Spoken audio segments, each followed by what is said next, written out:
नमस्कार मित्रों, Atul IAS academy के यूट्यूब चैनल पर आप सभी का बहुत बहुत स्वागत है। मेरा नाम आस्था शर्मा है। चलिए आज के अभ्यास सीरीज के करंट अफेयर्स एमसीक्यू प्रश्न स्टार्ट करते हैं। प्रीलिम्स 2023 28 मई को आयोजित होने वाला है और दैनिक चर्चाओं से जो भी विषय महत्वपूर्ण है उनसे कैसे प्रश्न बन सकते हैं प्रीलिम्स में करंट अफेयर्स के, उन्हीं के लिए ये सीरीज हम आप लोगों के लिए लेकर आए हैं ताकि प्रीलिम्स की प्रैक्टिस जो है वो हर रोज हो सके और करंट अफेयर्स के जो भी प्रश्न है वो आपके मिस ना हो। रिवीजन सब लोग करते हैं लेकिन प्रैक्टिस में थोड़ी कमी रह जाती है और एलिमिनेशन और गैसवर्क से कैसे हम लोग क्वेश्चंस बिल्कुल करेक्ट कर सकते हैं उसके लिए हम लोग ये सीरीज आप लोगों के लिए जो है वो लेकर आए हैं। चलिए आज के हमारे पहले प्रश्न की ओर बढ़ते हैं। हमारा पहला प्रश्न है, निम्नलिखित कथनों पर विचार करें। महाद्वीपों के अंतः स्थलों का वार्षिक ताप परिसर तटीय क्षेत्रों की अपेक्षा अधिक होता है।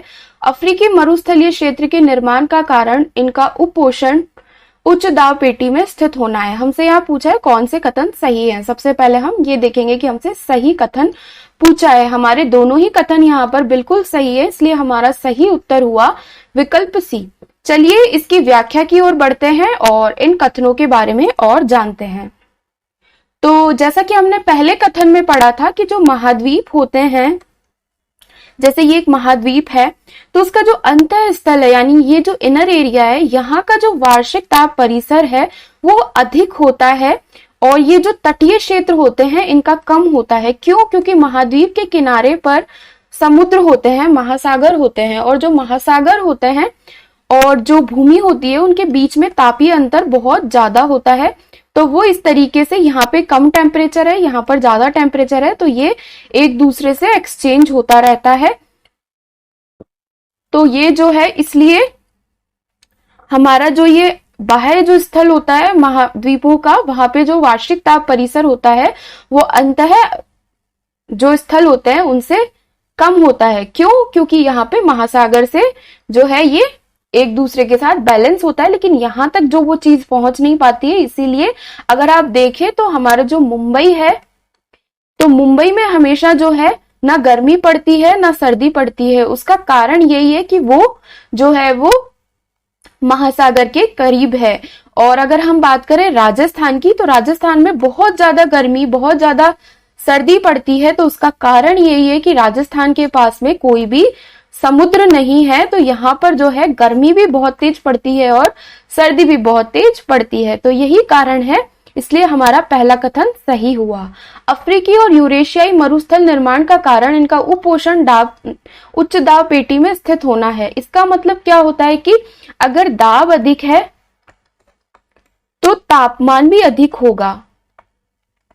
तो जहां पर ये जो उत्तरी गोलार्ध में या फिर जो पूर्वी गोलार्ध में जो होते हैं, तो इस तरीके से अफ्रीका महाद्वीप यहाँ पर स्थित है बीच में। तो यहाँ पर क्या है ना कि बहुत ज्यादा दाब बहुत अधिक है, क्योंकि ये कहाँ पर है, इक्वेटर पर है। तो इसीलिए यहाँ पर तापमान भी अधिक होता है, सूर्य की जो है तेज किरणें पड़ती हैं, साथ ही साथ ये यहाँ पर दाब अधिक है, इसलिए तापमान भी अधिक रहता है। इसलिए ये मरुस्थल यहाँ पर बनते हैं, यानी शुष्क क्षेत्र जो बनते हैं, तो वो इसलिए वहां पर सूखा रहता है। तो इस प्रकार की स्थितियां जो बनती हैं, इसलिए ये अफ्रीकी और यूरेशियाई मरुस्थल का निर्माण इनके उपोषण उच्च दाब पेटी में स्थित होने से होता है। तो हमारा दूसरा कथन भी जो है वो सही हुआ। चलिए हमारे प्रश्न नंबर 2 की ओर बढ़ते हैं।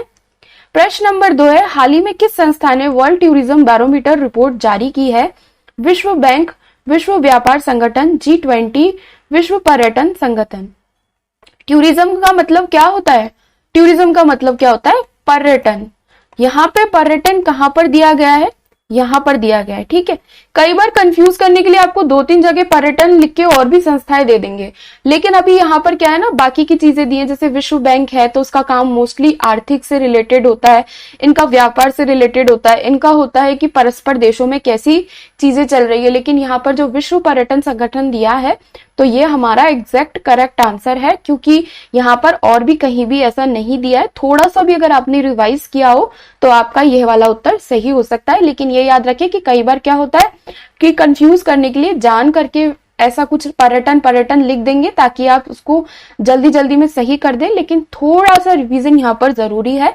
थोड़ा सा आइडिया भी होगा तो हमारा प्रश्न जो है वो सही हो जाएगा गैस वर्क और एलिमिनेशन से। ठीक है, तो व्याख्या में विश्व पर्यटन संगठन संयुक्त राष्ट्र की एक विशेष एजेंसी है। वर्ष के दूसरे UNWTO वर्ल्ड टूरिज्म बैरोमीटर के अनुसार अंतरराष्ट्रीय पर्यटन पूर्व महामारी के स्तर पर लौट रहा है। महामारी के समय, कोविड के समय क्या हुआ था, पर्यटन जो हमारा क्षेत्र है ये सबसे ज्यादा जो है प्रभावित हुआ था, सबसे ज्यादा, क्योंकि लोग घरों में बंद हो गए थे तो उन्होंने घूमना जो है वो बंद कर दिया था।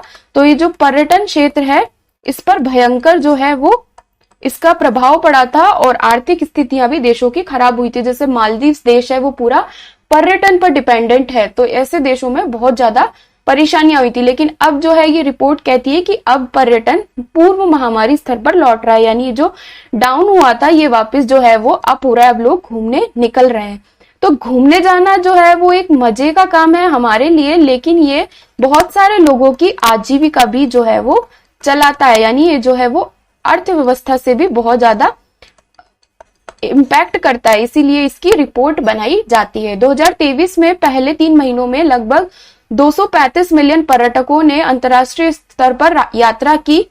कुल मिलाकर 2023 की पहली तिमाही में अंतर्राष्ट्रीय आगमन पूर्व महामारी के स्तर के 80% तक पहुंच गया है। चलिए हमारे प्रश्न नंबर 3 की ओर बढ़ते हैं। हमारा प्रश्न नंबर 3 है, निम्नलिखित अवसादी चट्टानों में से किस किस का निर्माण रासायनिक प्रक्रिया द्वारा होता है। तो जो चट्टानें होती हैं, अवसादी चट्टानें होती हैं, उनमें किस किस चट्टान का निर्माण जो है वो रासायनिक प्रक्रिया यानी केमिकल रिएक्शन से होता है। तो ये हमसे यहाँ पर पूछा है। इसमें 4 ऑप्शन दिए हैं, रॉक सॉल्ट, डोलोमाइट, लाइमस्टोन और जिप्सम। हमसे पूछा है कि सही उत्तर चुनिए, सही पूछा है। तो यहाँ पर हमारा सही उत्तर है रॉक सॉल्ट और जिप्सम, तो हमारा सही उत्तर हुआ विकल्प बी। चलिए इसकी व्याख्या की ओर बढ़ते हैं और इसके बारे में और जानते हैं। तो जो रॉक सॉल्ट और जिप्सम होते हैं इनका निर्माण रासायनिक प्रक्रिया द्वारा होता है तथा लाइमस्टोन और डोलोमाइट का निर्माण जैविक प्रक्रियाओं द्वारा होता है, यानी बायोलॉजिकल रिएक्शंस जो होती हैं उनसे लाइमस्टोन यानी मार्बल और डोलोमाइट का निर्माण होता है। और ये जो रॉक सॉल्ट जिसे हम काला नमक भी बोलते हैं, ठीक है, काला नमक, और जिप्सम क्या होता है हमारा, जिप्सम जो ये काले कलर की जो लेयर्स होती हैं जिसके बारे में हमने एक साइंस एंड टेक का भी क्वेश्चन जो है पहले डिस्कस किया था, तो इनका निर्माण जो है वो रासायनिक प्रक्रियाओं से होता है। तो ये जिप्सम जो होता है ये लेयर वाइज होता है और ये गुड कंडक्टर ऑफ इलेक्ट्रिसिटी होते हैं, विद्युत चालकता का बहुत अच्छा संचालक होता है। चलिए हमारे प्रश्न नंबर 4 की ओर बढ़ते हैं। निम्नलिखित कथनों पर विचार करें। वर्तमान में संयुक्त राज्य अमेरिका दुनिया में इस्पात का सबसे बड़ा उत्पादक है। ग्रीन स्टील उत्पादन में हाइड्रोजन का उपयोग कम करने के वाले एजेंट के रूप में किया जाता है। भारतीय लौह अयस्क का अधिकांश भाग हरे इस्पात बनाने के लिए उपयुक्त है। हमसे यहाँ कौन सा कथन सही है ये पूछा है। हमारा पहला और तीसरा कथन गलत है और दूसरा कथन सही है, इसलिए हमारा सही उत्तर हुआ विकल्प ए। चलिए इसका गैस वर्क थोड़ा सा देख लेते हैं। संयुक्त राज्य अमेरिका यानी जो यूएसए है वो बहुत ही मॉडर्न और डेवलप्ड नेशन है। तो यहाँ पर जो है ये जो कच्चा माल या मटेरियल होता है यानी जो मिनरल्स होते हैं ये ज्यादा पाए नहीं जाते हैं। अमेरिका को आप कभी भी उत्पादक के रूप में देखेंगे, लेकिन ये जो बोलते हैं ना कि ये जो इस्पात है, कोयला है, ये सब चीजें वहां पर मिलती नहीं है। तो वैसे ही हमारा पहला कथन जो है वो गलत हो गया, क्योंकि जो पुराने देश हैं जैसे अफ्रीका हो गया या फिर चीन हो गया, तो यहाँ पर ऐसी चीजें पाई जाती है। भारत में भी कोयला पाया जाता है, लेकिन कभी भी अमेरिका का नाम ऐसी जगहों पर नहीं आता है। तो अगर आप थोड़ा थोड़ा भी इन सब चीजों से गो थ्रू करोगे तो आप इसे गैस कर सकते हो कि इस्पात का तो मैंने कभी यूएस का नाम सुना नहीं, तो ये हमारा गलत हो गया। ठीक है, और भारतीय लौह अयस्क वो उसका अधिकांश भाग यानी बिल्कुल 90% भाग हरे इस्पात बनाने के लिए उपयोग, तो ऐसा भी बिल्कुल जरूरी नहीं है, क्योंकि भारत का तो ये जो बहुत ही अच्छा जो एक बोलते हैं ना क्वालिटी का इस्पात है वो होना चाहिए अगर हमें हरित इस्पात बनाना है। तो ये तो वैसे ही गलत हो गया। तो यहाँ पर जो है ये बिल्कुल सही है कि जो ग्रीन स्टील उत्पादन है उसमें हाइड्रोजन का उपयोग किया जाता है, इसलिए हमारा दूसरा कथन जो है वो सही हो गया। चलिए इसकी व्याख्या की ओर बढ़ते हैं।